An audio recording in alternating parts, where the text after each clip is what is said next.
мы с тобою горькие, как горе,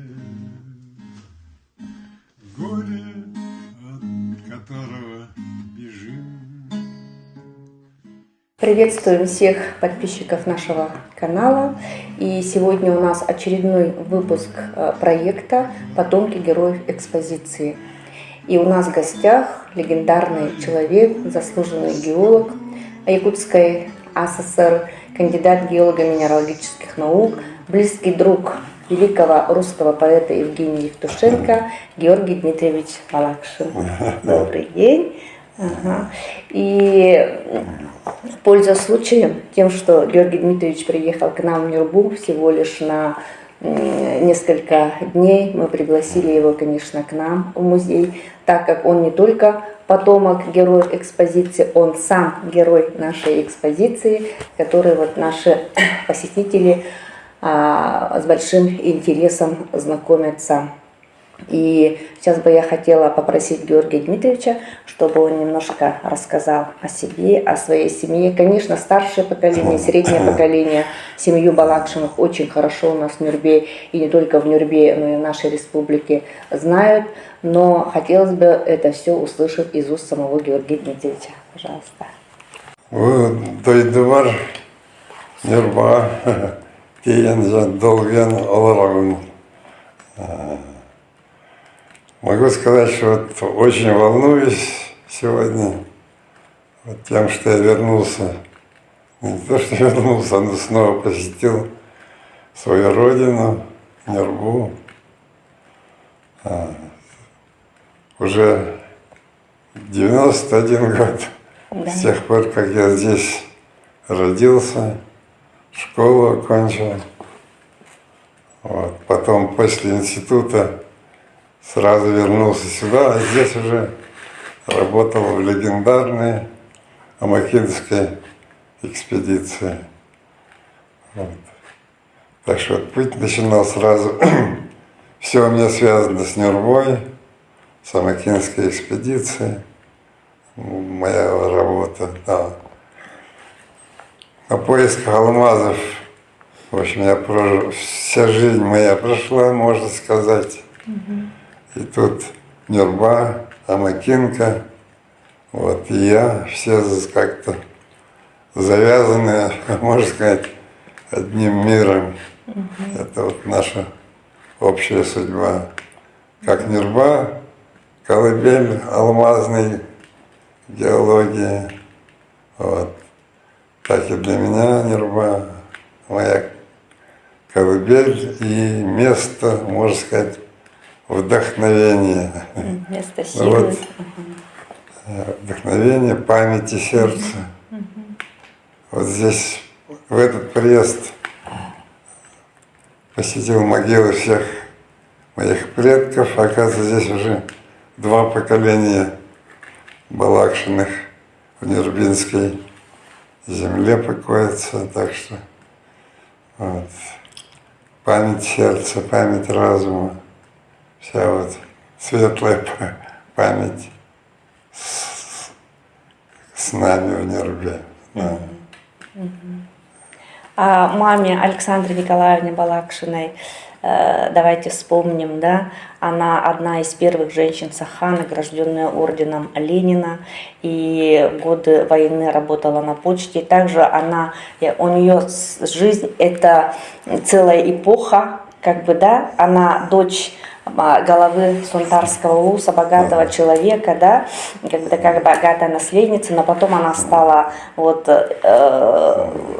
строителем, так сказать, советской жизни, и как бы ее жизнь — это яркий пример вот перехода из эпохи дореволюционной России в советский период.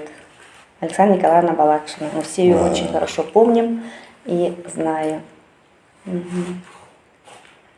Да, мама моя, это такой,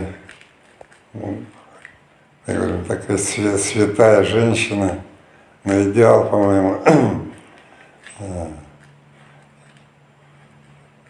Меня воспитала с малых лет до своей кончины. Много, конечно, она сделала и для Нерубы. Работая здесь на почте, была уважаемым такой человеком. Помню, вот что в конторе связи всегда к ней подходили люди, она всегда была, вот работала, когда все с ней советовались. И она была вот заседателем в народном суде всегда. То есть какой-то такая была чисто человек из народа. И вот действительно такое поколение было, которое перешло вот из века в век, Да. от царской России к советской России. Такие были очень тяжелые времена войны тоже. С мамой мы пережили. Да, так что многое, конечно, можно вспомнить, но важно, что мама это заслуженный, большой такой светлый человек. Ну, вот, могу добавить, что вот у мамы вот, интересные подруги были, такие, можно сказать, великие женщины, как Овчинникова, Александра Яковлевна. Александра Яковлевна, как это, Романова Мария, Егоровна. Мария Егоровна, тут Андреева. Валентина Николаевна, да? Да, Ага. вот, Вот это все герои, героини все. нашей экспозиции, нашего музея. Какие женщины Да. были в нашем селении, можно сказать. великие да. женщины. И Александра Николаевна тоже к ним относится, тоже великая женщина. Ага. И вот также о дружбе с поэтом Евгением Евтушенко. Что можете? Давайте вспомним об этом. Да, конечно. Ну, видимо, так по жизни судьба у меня так сложилась, что много таких легендарных личностей, вот геологов, самых таких заслуженных, великих многих знаю. Вот, и академиков много у меня знакомых. Ну, в общем, так в жизни много замечательных людей довелось мне в жизни встретить. Но и одним из них, конечно, был, и главное, что был другом моим на всю жизнь, это Евгений Евтушенко, наш вот, российский великий поэт. Познакомились с ним, плывя по реке Вилюй, в первом плавании, это здесь, речном, в 1973 году. Вот как встретились, так и подружились. Он сразу же в том же году написал стихотворение, называемое «Кривой мотор», который мне посвятил. Это, я очень горжусь этим, конечно. Вот. Ну и после мы с ним были неоднократно в плаваниях по Якутии. И вот вдохновленный Якутией он написал где-то 50 почти прекрасных стихотворений, таким образом введя Якутию в мировую поэзию. Поэтому такие слова, как Вилюй, Якутия, значит, все это вошло вот в мировую поэзию.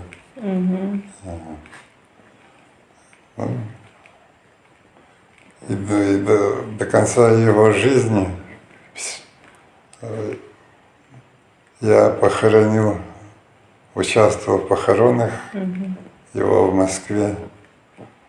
Поэтому вот так вот наша жизнь тесно получилась, переплетенная. И какое-то вдохновение тоже я от него получил. Поэтому в конце вот даже у меня есть 3 песни, которые на стихи Евтушенко написаны, которые мы до сих пор поем. Ну да. Мгм. У нас есть на Ютубе тоже запись вот вашей песни, вот как раз вот эту гитару, когда вы подарили да, нашему да, музею. Вот это мы время от времени вот это тоже вот как бы прокручиваем. Песни, которые так постепенно как-то возникают. Ну, самое первое, и которое признал сам Евгений, что она подходит к этому, к стихам, как бы вытекает из самих стихов. Простая мелодия, ну, ее как песню уже можно считать.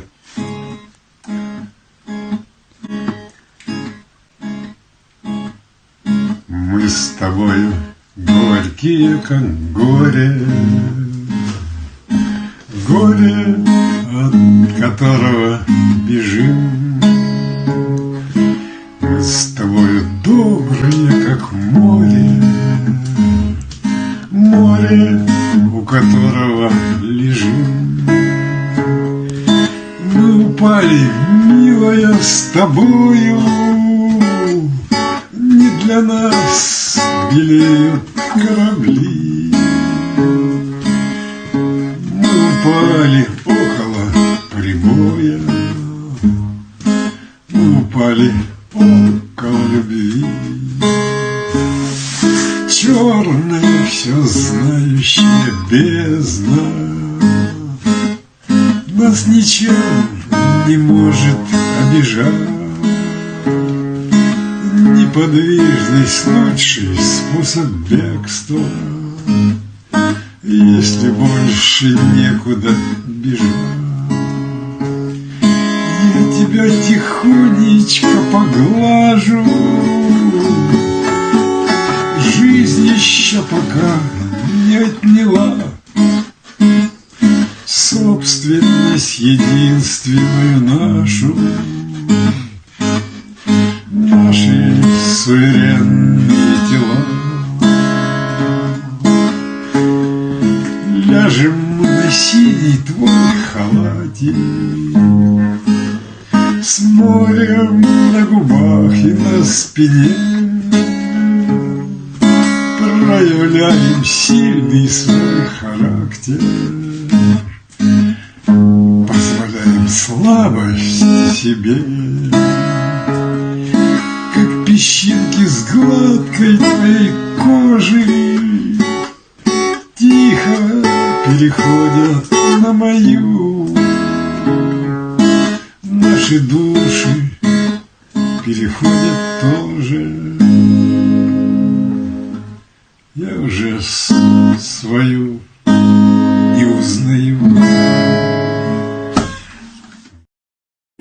И семья у вас большая, интернациональная, в ней есть и представители разных народов, не только народ Саха, русские, но также и немцы, и вены, и украинцы, наверное, яркие представители татары. И сегодня с Георгием Дмитриевичем приехала его невестка, жена его сына Дмитрия Алсу. Алсу, вы уже как бы глубоко в этой семье Балакшиных, знаете ее всю историю и как бы яркий такой отстаиватель интересов этой семьи, и вы именно вот Георгия Дмитриевича тоже сподвигли, чтобы вот приехать, да, его сопровождаете, во всем его поддерживаете, и вы в первый раз в Нюрнберге, какие у вас впечатления? У меня, знаете, очень яркие впечатления. Во-первых, церковь. Это очень светлое, туда заходишь, и прям вот дух какой-то в тебя хороший вселяется, замечательная бабушка, работники церкви. Вот. Потом мы с Георгием Дмитриевичем погуляли по Нюрбе. Да, конечно, была мошкара, но это нам не помешало. Набережная прекрасная. Потом там, по-моему, вот сквер, да, тружеников. Да, есть. Мы вот прошлись, нашли фамилии, имя, отчество мамы и папы Георгия Дмитриевича, связистов. Сквер любви очень красивый. Ну, жемчужина, конечно, это музей. Спасибо. Просто я была во многих музеях Европы, но только один музей сравнится с вами. Даже, да. Это вот мне очень понравился музей города Амстердама. Вот, и вот ваш музей на этом уровне. Правда. Это, я понимаю, что это огромный труд был произведен. Я просто в восторге. Ну, а самое главное, что мне понравилось, это люди. Это нюрбинцы, очень добрые люди. И что не спросишь, всегда к тебе с улыбкой ответят. Вот. Мне очень понравилась Липа. Ой, спасибо вам. Это нам тоже очень приятно услышать такое мнение. Ага, и мы тоже очень рады. Спасибо вам за то, что вы приехали, за то, что вот пришли к нам, посетили наш музей. У нас в музее еще была вот встреча вот с ветеранами Амакинки. Да. Это все вот тоже на своем сайте и телеграм-канале все об этом напишем, расскажем. И спасибо вам. Удачи, здоровья и хорошей дороги. Вот буквально вот через несколько минут вы уже отправляетесь домой в Якутск, поэтому чтобы дорога была легкая, мягкая и удачи. Да, спасибо. Спасибо, Нирубе.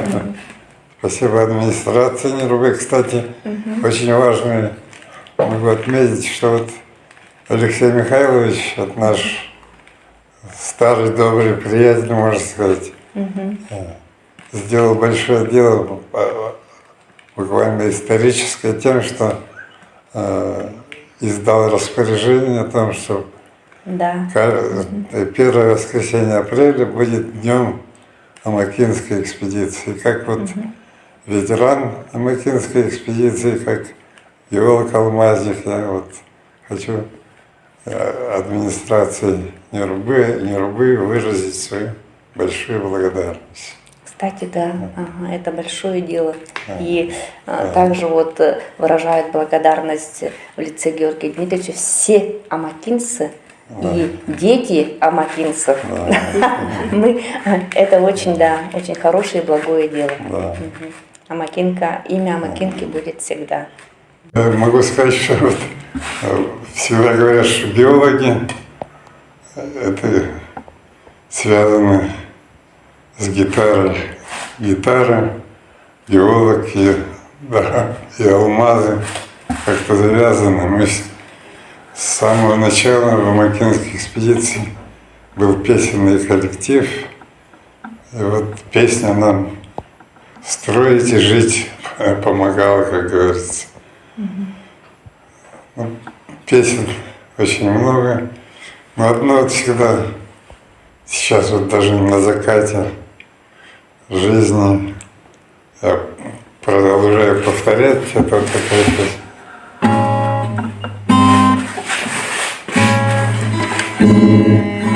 Ну, кто сказал, что я знал, что мне рук не поднять, что я с песней порвал, что рюкзак не собрать.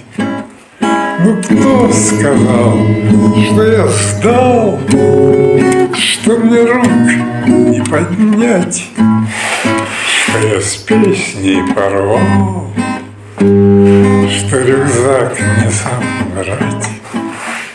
Соберу рюкзаки, что хранил, что берег, что осталось мне от озер, от дорог, небо синего синь, скал, щемящий оскал, сроки мне отодвинь, я свое еще не сказал.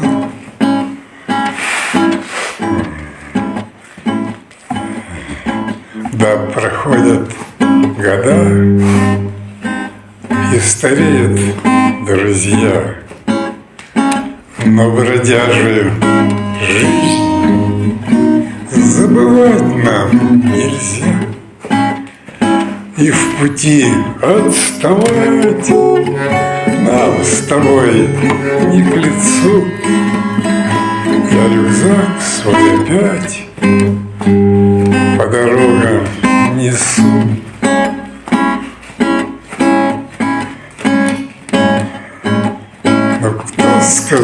что я сдал, что мне рук не поднять, что я с песней порвал, что рюкзак не собрать.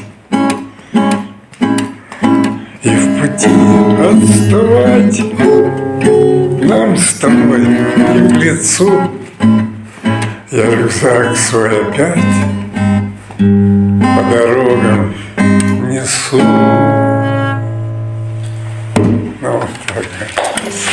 Я всегда приятно, что вот в жизни встречались и сопровождали такие хорошие люди. Вот, сейчас мы только что вспомнили и запели песню, например, Николая Чара, это мой хороший приятель, товарищ боевой. Вот. И помню, что он пригласил Николая, значит, из Иркутска, тоже хорошего поэта, и тоже моего товарища Марка Сергеева. Вот. И Николай написал песню свою «Нерубинский вальс», а Марк Сергеев сделал перевод, очень хороший перевод на русский язык. Вот якутский текст я был почти очень часто мы поем, а оказывается вот этот русский текст некоторым, оказывается, кто знает, поэтому я захотелось его восстановить как бы.